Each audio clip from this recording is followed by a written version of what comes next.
Today's subject that the Lord brings to us is how do you live? It's a very important subject to the believer because how we live our lives is usually in direct proportion to how we see life. If we see life as positive, we tend to live more positive.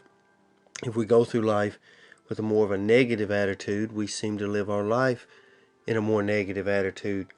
Galatians chapter 2 and verse 20 this morning, Paul writes a powerful verse here because we have to remember the Apostle Paul was a believer in God. He grew up in a strict, law-driven type society where he believed in God the Father. He really did. And when Christianity came and Jesus Christ came, he rebelled against that because he thought it came against what he had always been taught. But when Jesus Christ saved his soul, he changed Paul's life. And that's the mission that Paul had throughout the rest of his life, was to just tell people how Jesus Christ had changed his life, how he didn't look at things the same, he didn't live the same, he didn't speak the same. Everything in his life became different. And in Galatians chapter 2 and verse number 20 this morning, this is what he says. He says, I am crucified with Christ. Nevertheless I live. Yet not I, but Christ lives in me. And the life which I now live in the flesh, I live by the faith of the Son of God, who loved me and gave himself for me. That's a powerful verse this morning. As we gather here this morning, I don't want us to go through the motions of just being what we call a Christian. It is time that the Christian church begin to live our lives morning, noon, and night, crucified with Christ, allowing the fact that Christ lives in us. Now listen, mentally walk yourself through a normal day in your life. Now, be real honest when you do. And ask yourself this question: how much of my day really includes the Lord? See, I believe most believers would love to involve Jesus in their lives more.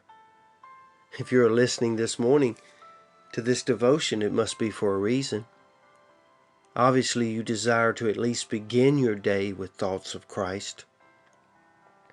But I'm here to tell you this morning, a 5-minute devotion by itself will never get you to the place you need to be. Sadly, how we want to live and how we actually live are not always the same thing. Most people live life in one of 3 ways. They live it for themselves, they live it for others, or they live it for God. And when you live it for God, that often includes others. But Paul says some things here that is kind of a formula to changing how you live. I want to share it with you this morning and then pray a blessing over you. First, he basically says you can't live for Jesus and yourself at the same time. 3 times he says, I live. And it all began when he realized that Christ lived in him. And Christ lives in you if you are truly a believer in Jesus Christ.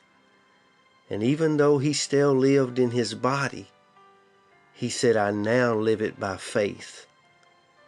This verse even inspired a saying that you've seen on license plate tags and things like that that says basically this: He died for me, I live for him. So how are you living today? Are you living for yourself? Are you living your life just through someone else? Are you really living for Jesus? Now, how you answer that is usually in direct proportion to how you live your life and how you view your life. So today, live for Jesus. Wrap him up in every thought that you have, every decision you make.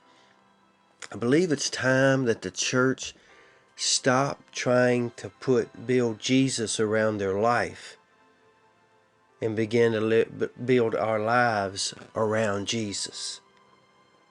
I pray that blessing over you today, that you would be safe, be strong, and be blessed. Take a little time and spend a little time with Jesus more and more every day. I pray for that inner strength to let go of self. Let go of always trying to please somebody else. And just give your life to Jesus. You've already given your soul. Maybe it's time you give your life to Jesus. May the Lord bless you. May the Lord keep you. Pray you have a great day today. Amen.